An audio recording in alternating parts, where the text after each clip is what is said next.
Hello and welcome to week 8. And this week I want to continue with what we started doing last week in our face-to-face class. And that is talking about some common kinds of ethical dilemmas that we all face. So the first step, of course, is having a systematic process to effectively address ethical dilemmas.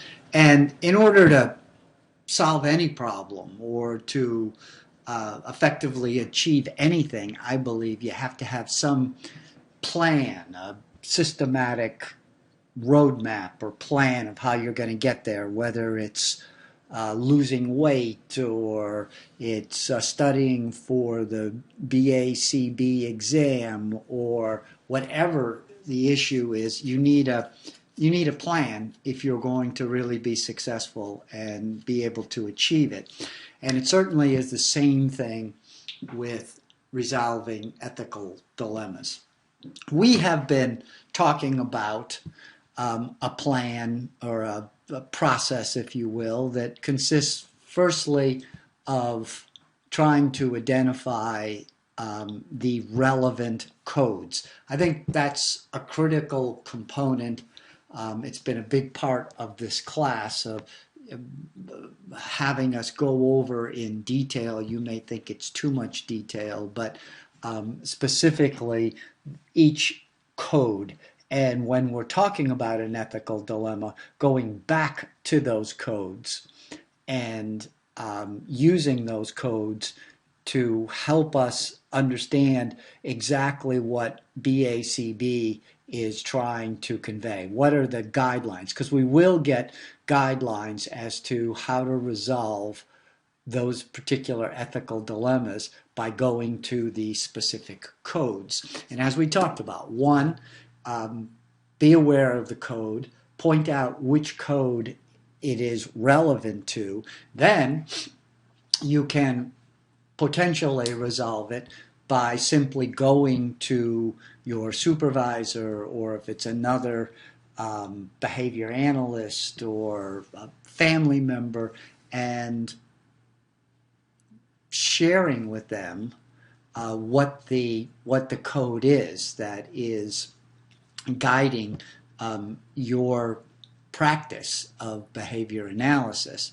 And oftentimes I find that works.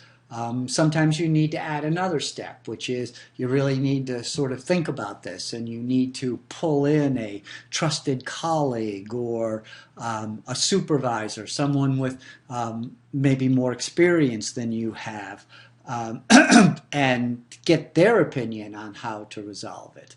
And then lastly, and hopefully this one is not one you'd have to use very often, if at all, you may have to contact the board and ask them how to resolve a particular ethical dilemma. But it all starts with knowing the code and understanding how these particular ethical dilemmas are addressed in the code. So this week, I'm going to ask you to read a couple of chapters from Bailey and Birch.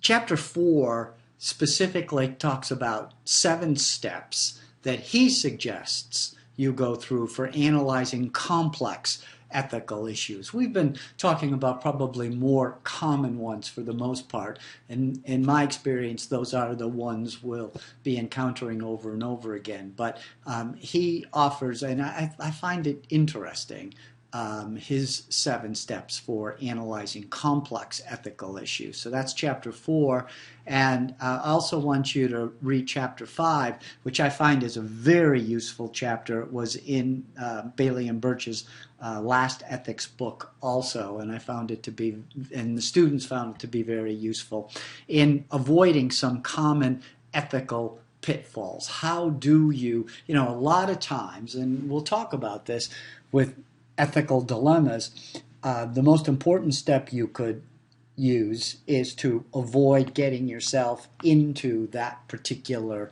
ethical dilemma. And so he spends some time in a very practical way talking about how you could avoid some ethical pitfalls as you transition from being a civilian, so some things you could do as a civilian, to being a behavior analyst.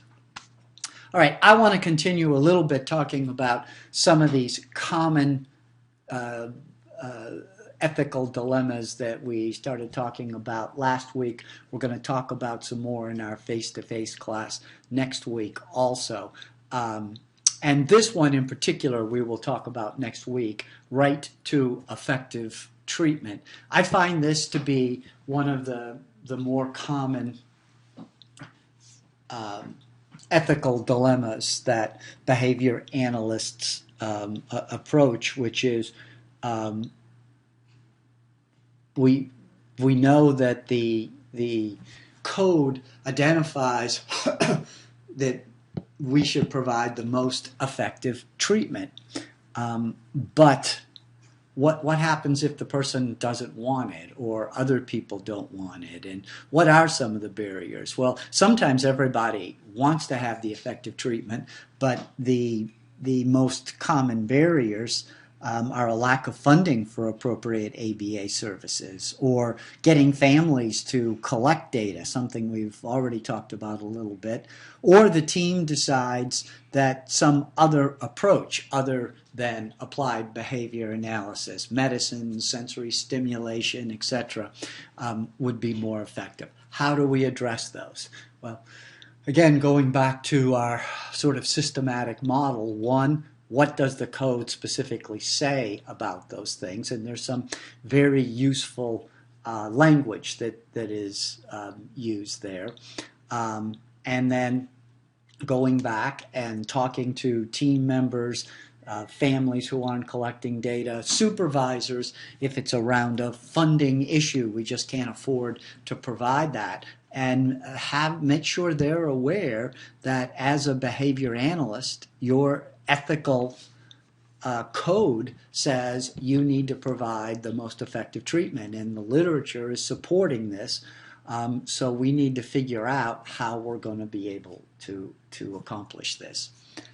Another area that Bailey and Birch talk about as being one of the most common ethical dilemmas that they hear about as they go around the country and do these workshops around ethics is use of behavioral assessments. Again, we know, and the code is very clear, whole section on behavioral assessments, that we need to do behavioral assessments. But the barriers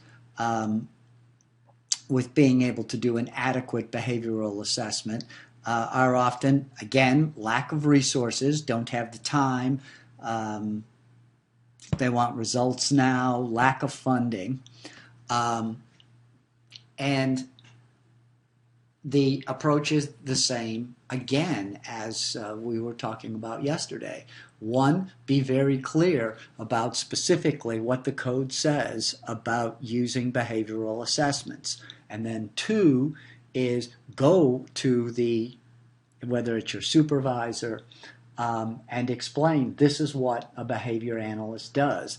If you're not going to allow me to do behavioral assessments, then I can't do behavior analysis, which is essentially what the code says.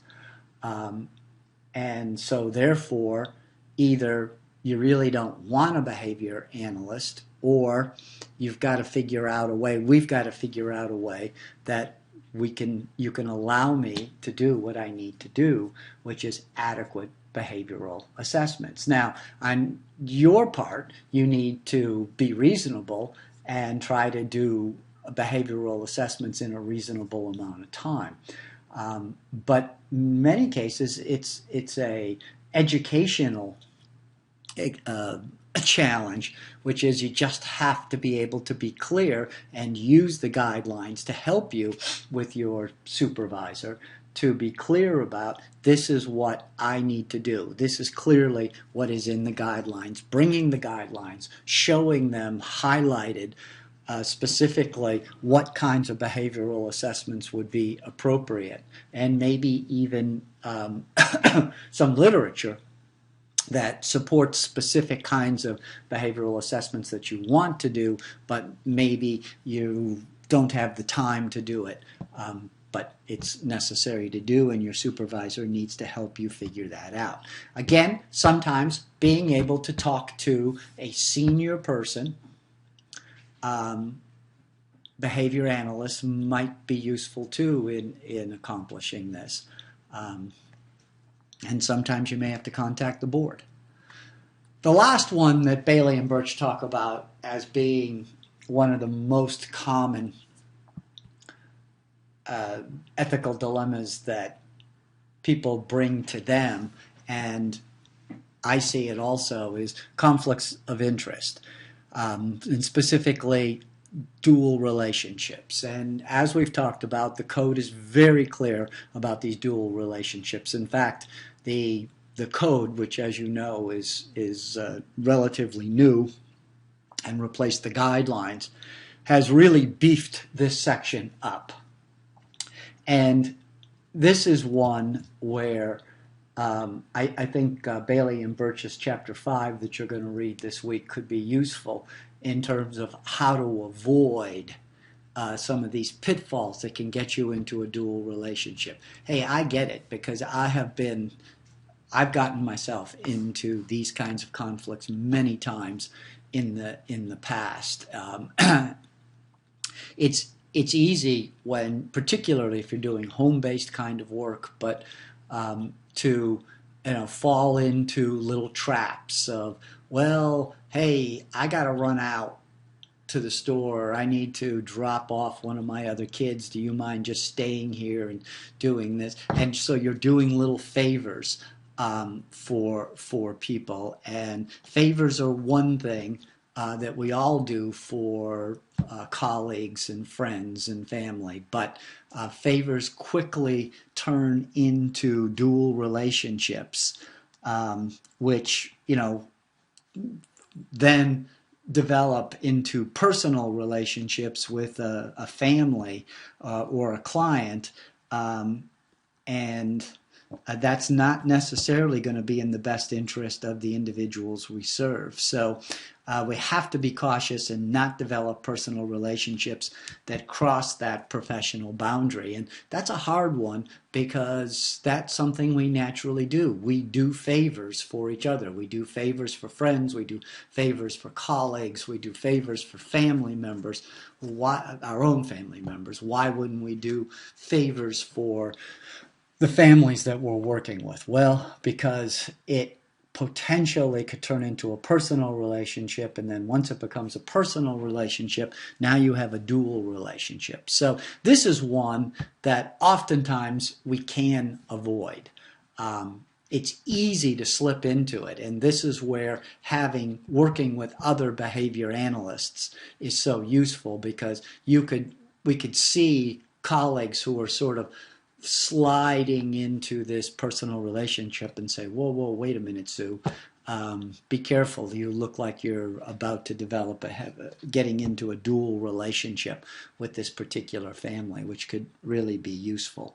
So those are some of the most common ethical dilemmas that Bailey and Birch have talked about, that they see when they're traveling around, and also in my own experiences, some of the most common ones. And as I say, next week we are going to have a face-to-face class, and we will be spending a lot more time talking about that first one, which is right to effective treatment. And so you'll need to read for next week Van Houten and Vanderman article, and then I'll present a scenario in class, and we will discuss it together around and focus exclusively on a right to effective treatment and this whole process of how do we go about trying to resolve an ethical dilemma. All right, so but this week, read Bailey and Birch, chapters 4 and 5, chapter 25 of Cooper, and there's an online assignment, and complete that assignment. And I will see you next week, and we will talk about effective right to effective treatment. All right, have a good week.